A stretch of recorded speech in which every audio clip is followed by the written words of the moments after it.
이제 리액시스를 이용해서 논문을 찾은 방법에 대해서 소개해드리도록 하겠습니다.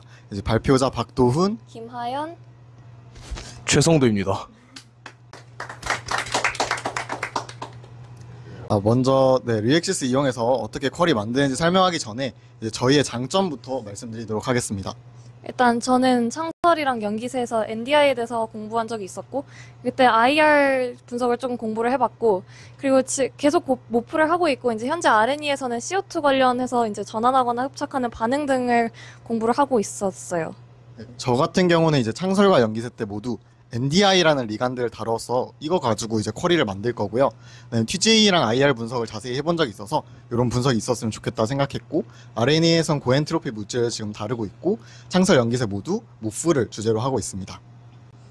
저는 창설은 여기 많이 같이 하셨던 분 계신 것 같은데 메소포러스 메터리얼 SPA15를 주제로 했고, 연기세는 TI 도트 에모 카탈리스트 헤테로지너스 카탈리스트 주제로 진행을 했고, 그리고 이제 저거 가지고 사실 뭔가 찾을 만한 게 딱히 없을 것 같아서 생각을 해보니까 저랑 현민이랑 되게 자주 하는 게 있는데 NMR 챌린지라고 이렇게 NMR 그래프를 보고 분자 구조를 맞추는 거거든요. 저 되게 재밌어요 저거. 그래가지고 저거 해가지고 NMR도 이따 검색 쿼리 한번 넣어봤습니다. 네. 그래서 저희가 만든 방법을 이제부터 소개해드리도록 하겠습니다. 먼저 리액시스 들어가서 이제 NDI라는 리간드가 관심이 있어서 드로우를 눌러주셔서 이렇게 리간드를 그렸습니다. 이 NDI라는 게 이름이 나프탈렌 다이마이드라는 거거든요. 나프탈렌 여기 벤젠 2개랑 여기 이미드기가 2개 붙어 있어서 나프탈렌 다이마이드라고 합니다. 그래서 요거를 해서 이제 쿼리를 넣고 여기 다큐먼트를 했는데 5027개가 나오더라고요. 너무 많잖아요. 그래서 일단 에디트 쿼리로 바로 갔습니다. 그래서 저희가 이제 모프, 안 그러면 나노 크리스탈 같은 걸 다룰 텐데, 이 나노 크리스탈 다룰 때 이제 저희가 뭐 크리스탈 페이즈나 뭐 크리스탈 시스템 같은 걸 봐야 하니까 요런 정보가 있으면 좋겠다 싶더라고요. 그래서 XRD를 처음에 원래 넣고 싶었는데 XRD가 없다 보니까 일단 크리스탈 시스템 관련된 걸 전부 다 넣고 오일로 묶어서 이렇게 쿼리로 만들어줬습니다. 그 다음에 다큐멘트를 찾아보니까 3164개가 나오더라고요. 너무 많죠. 그래서 이제 저희는 이제 쿼리로 안 다루고 이제 필터로 좀 제거해 보기로 했습니다. 이제 필터에서 여기 밑에 보면 인덱스 텀 리액시스 트리라는 게 있거든요. 여기 들어가시면 이 총 4개의 그 성질 같은 걸 볼 수 있어요. 첫 번째는 이제 피지컬 케미컬 프로퍼티스, 두 번째는 피지컬 케미컬 애널리시스 메소드 같은 게 있거든요. 여기는 분석법이 나오고 여기는 분자의 특성 같은 게 나오는데 요거 두 개로 이제 좀 제안을 해볼까 싶었습니다. 그래서 첫 번째는 이제 성도가 NMR에 관심이 많으니까 이 피지컬 케미컬 프로퍼티스에 있는 스펙트로스코피 NMR 스펙트로스코피로 이렇게 775개로 줄일 수 있었습니다. 775개도 너무 많잖아요. 그래서 조금 더 줄여보기로 했습니다. 그래서 쭉 줄여보는 게 이번에 애널리시스 메소드로 IR 한번 선택을 해보고, 그 다음에 여기 잘 찾아보니까 여기 필터에는 크리스탈 스트럭처 디터미네이션에 엑스레이 디프렉션이 있더라고요. 그래서 요것도 클릭해주고 TJ도 다룰 줄 알아서 테르멀 애널리시스에 TJ를 넣어줬습니다. 이렇게 줄여보니까 233개가 나오더라고요. 그래서 와, 생각보다 많이 줄였다 해가지고 기분이 좋았는데, 그래서 이제 하연이의 주제인 어드 솔루션도 한 개 넣어줬습니다. 그래서 어드 솔루션도 넣어서 줄이니까 49개밖에 안 나오더라고요. 그래서 요거 가지고 이제 논문을 찾기를 시작했습니다. 그래서 최근 논문을 해야 되니까 2025년이랑 2024년 그리고 아티클 주제로 줄이니까 25개 정도가 나왔고, 그 중에서 이 저널 같은 경우에도 이 저널을 고른 이유가 나중에 조금 나올 텐데 그거에 대해서는 나중에 얘기를 하기로 하고, 이렇게 한 7개 정도 나눴습니다. 안개화태랑 이제 어드밴스 사이언스, 내추럴, 네이처, 그 다음에 마테리얼 사이언스 앤 엔지니어링 리포트, 그 다음에 에너지 앤 엔바이러먼털 사이언스, 케미컬 엔지니어링 저널, 이렇게 줄이니까 13개가 나오더라고요. 그래서 딱 해서 13개 찾았다, 이거 해서 이것부터 봐야 되겠다 해서 딱 첫 번째 논문을 들어가 봤거든요. 근데 전기화학 내용인 거예요. 근데 제가 R&E를 전기화학하고 있는데 전기화학 너무 어렵거든요. 그래프를 하나 분석하는 것부터 어려워서 전기화학? 이건 에반데 해가지고 좀 다른 걸로 바꾸려고 쿼리를 좀 조작했습니다. 쿼리를 들어가서 이제 피지컬 케미컬 프로퍼티스에 일렉트리컬 프로퍼티를 익스클루드 하면 일렉트리컬 프로퍼티가 안 나올 거 아니에요. 그래서 6개 줄었다, 됐다 했는데 똑같은 놈이 또 나오는 거예요. 그래서 이제 쿼리를 다시 조작해야겠다 해가지고 이제 익스클루드에 다른 걸 조작했습니다. 이 인덱스 텀이라는 게 있는데 이 인덱스 텀에는 일렉트로케미스트리나 일렉트로드 같은 걸 없애면 요 두 텀 같은 게 안 나오는 논문을 찾을 수 있더라고요. 이거 줄이니까 3가지가 나왔습니다. 3가지가 쭉 이렇게, 처음에는 3 dimensional 반데르발스 오픈 프레임워크, 두 번째는 Desorptional of Nanoporous Polymer Crystals, 세 번째는 이런 논문이 있는데, 이 논문들에 대해서 자세히 살펴보면 이 논문이 있는데, 이 논문 같은 경우에는 이제 모프가 아니라 다른 걸 다루더라고요. 그래서 조금 이따가 다시 좀 제대로 설명해 드리도록 하겠습니다. 궁금하시면 여기 저희가 PPT를 올려드릴 테니까 DOI 들어가서 살펴보시면 될 것 같고요. 그래서 저희는 요 논문이 제일 좋은 것 같은데, 그거에 대한 이유는 첫 번째 논문과 두 번째 논문 같은 경우는 이 Non-Porous Adaptive Crystal이라는 걸 다뤘습니다. 요 같은 게 이제 포러스가 없는데 특정한 조건을 가하면 이제 포러스가 생겨서 흡착이 가능하게 만드는 건데, 이거 같은 경우는 저에게 너무 생소한 분야고, 여기 같은 경우는 이제 에너지 뭐 다이아그램, 에너지 뭐 그런 걸 써가지고 제가 모르는 그래프가 많더라고요. 그래서 첫 번째 논문과 두 번째 논문은 사용하기 어렵겠다 했고, 세 번째 논문은 저희가 리엑시스 E 하기 전에 미리 찾은 논문이어서 다시 찾을 필요가 있다 생각했는데, 선생님이 이렇게 찾으면 괜찮다고 하셔서 괜찮을 것 같습니다. 그 다음에 나중에 성도도 다시 한번 다른 방법을 찾았는데 똑같이 찾았거든요. 그래서 네, 아마 세 번째 논문으로 저희가 하지 않을까 싶습니다. 그래서 이 아까 저번에 선생님이 물어보셨던 왜 XRD는 리엑시스 컬이 없을까?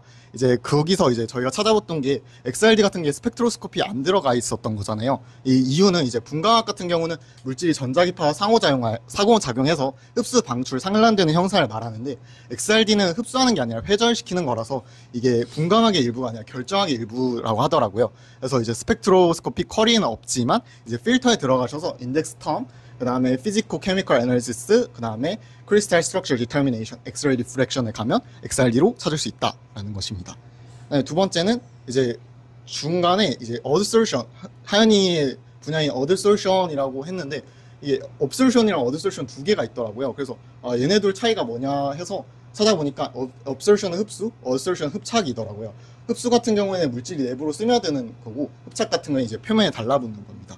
이걸 제가 왜 했냐면, 처음에 제가 실수로 업솔션으로 해봤거든요. 업솔션으로 해보니까 논문이 뜨는데 저희가 원하는 논문이 안 뜨더라고요. 그래서 어드솔션을 하니까 이제 쿼리에 따른 이제 결과 값도 많이 달라지는 것을 확인할 수 있었습니다. 세 번째로 저널 같은 경우에 아까 전에 한 7개 정도 찾아봤잖아요. 이 같은 경우는 이제 IF, 인펙트 팩터를 이용해서 찾아봤는데요.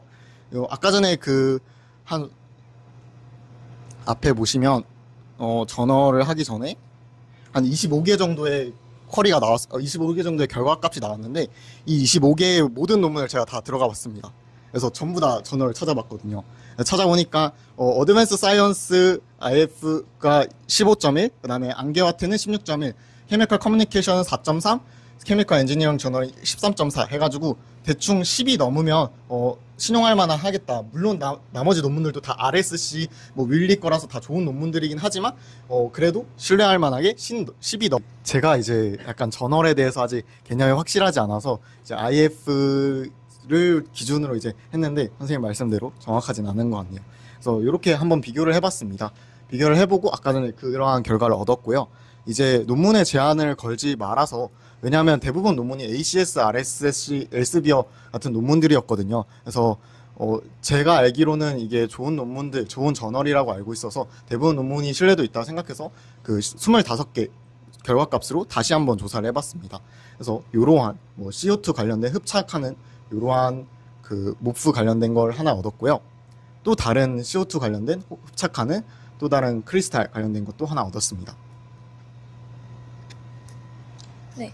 그렇죠. 이제부터 제가 그 다음에 이제 성공적으로 또 찾은 다른 쿼리에 대해서 또 소개를 드릴 건데요. 이제 처음에 했을 때는 리액턴트에 이제 들어가서 이제 리액션을 누르면 밑에 리액턴트가 있어서 거기에서 CO2를 선택을 하고, 아까 이제 IR 스펙트로스코피를 포함을 시킨 다음에 이제 마찬가지로 크리스탈을 넣고, 그 다음에 제가 이제 사실 조금 반영하고 싶었던 부분은 CO2에 대한 반응을 저희가 이제 R&E에서 공부를 해볼 때 좀 그 안정성에 대해서, 그 물질의 안정성에 대해서 조금 알고 싶어서, 그래서 이렇게 쿼리를 넣어서 했는데 논문이 2개가 나왔는데 1999년과 2000년 논문이었어요. 그래서 최신 논문이 검색이 되지 않아서 이거를 바꿔서 리액턴트 대신에 이제 all keywords에서 CO2를 검색하는 방법으로 바꿔봤고요. 그 다음에 밑에서 all keywords에서 또 모프를 선택해서 다시 검색을 해봤어요. 그 다음에 이제 2025 그리고 아티클로 이제 저널 타입을 고정을 시키고 리미트를 눌렀더니 이제 몇 개가 나왔는데, 그 중에서 가장 좀 저희가 공통적으로 하고 싶은 바에 가장 적합하다고 판단되는 논문이 이 논문이었습니다. 그래서 이제 efficient separation of 이렇게 해서 이제 wet gas mixture가 이제 특징인 것 같았어요. 왜냐하면 이제 모프는 대부분 수분 안정성이 좋게 안 좋았고 이 논문을 쭉쭉 내리다가 이제 여러 가지 피규어에 대해서 조금 봤는데 이제 성도가 하고 싶었던 NMR 분석이 있었고요. 이제 TGA와 그 derivative 이렇게 그려놓은 그 분석 방법도 있었고 그 XRD도 있었고 이제 이런 그 사이클을 몇 번 돌리면 얼마나 재활용을 할 수 있는가에 대한 부분도 있어서 저희가 공통적으로 잘하는 것과 하고 싶은 거에 굉장히 잘 부합한다고 생각을 했어요. 그래서 이거 역시 후보로 올려놨습니다.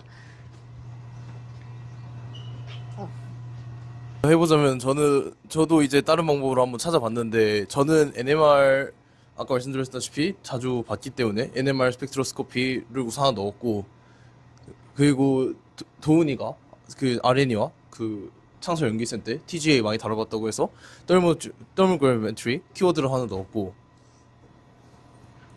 그러고 이제 크리스탈 관련된 거를 쭉 넣고 싶어가지고 그 파인드 필드에 크리스탈이고 치니까 이 5개 나오더라고요. 근데 이 5개 중에 뭐라도 포함되면 나오게 다 5월로 묶어서 넣어줬고 그리고 맨 밑에 그리고 하연이가 연기스와 그리고 아레니까지 어드솔션 관련해서 하고 있기 때문에 어드솔션도 저렇게 넣어줬고 이제 지난 시간에 말씀드렸던 것 같이 그 저희가 수업 시간에 다뤄봤던 그리고 이 친구들이 그 지금까지 연구하면서 다뤄봤던 리간드를 한번 찾아보고 싶어서 위쪽에는 NDI 그리고 5월 묶어서 수업 시간에 다룬 BDC 테라페타릭 애시드까지 넣어서 돌리니까 529개가 나왔습니다. 이 중에 이제 2025년 아티클만 전 보고 싶어서 리미트를 했더니 9개가 나왔고요. 그 다음에 나오는 게 이제 다 갖고 오진 않았고 조은이가 아까 전기화학 같은 거 좀 째꼈듯이 저도 그 분야 좀 많이 어려워하고 별로 공부해본 적도 없어가지고 그런 건 좀 제외하고 가져왔고 그리고 갖고 온 것 중에 좀 어려운 것도 있는데 그건 그냥 좀 신기해서 갖고 와본 몇 개 소개 한번 들어보려고 합니다. 이게 그래서 처음 가져온 게 Pore Space Partitioned MOF라고 이제 그 모프의 리간드를 조절해가지고 그 포어를 조절할 수 있다고 하더라고요. 그거 관련한 걸 하나 갖고 왔는데 이제 다른 건 다 괜찮은데 피규어 둘러보다 보니까 다이나믹 브레이크থ루 커브라는 게 있었는데 이게 되게 처음 보는 거였고 저희 팀에서도 다뤄본 사람이 없는 것 같아서 우선은 이거 좀 어려울 거라고 판단을 했고 이제 이거는 제가 예전에 그 전지 관련해서 좀 관심이 있었던 적이 있어서 한번 갖고 왔는데 리치비움 배터리 이제 이것도 전기화학 쪽이라 살짝 좀 빼서 진행했고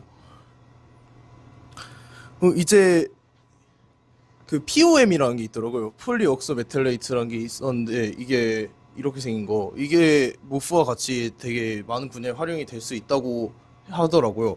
이건 초분자 관련한 것 같은데 이것도 신기해서 한번 갖고 와봤습니다. 이게 마지막으로 갖고 온 건데 아까 저희가 맨 처음에 정했던 논문과 같은 거고 아까 도훈이가 찾았던 건데 이것도 저희 주제에 되게 맞는 것 같아서 한번 이렇게 갖고 와봤습니다. 네, 여기까지 저희 발표 마치겠습니다.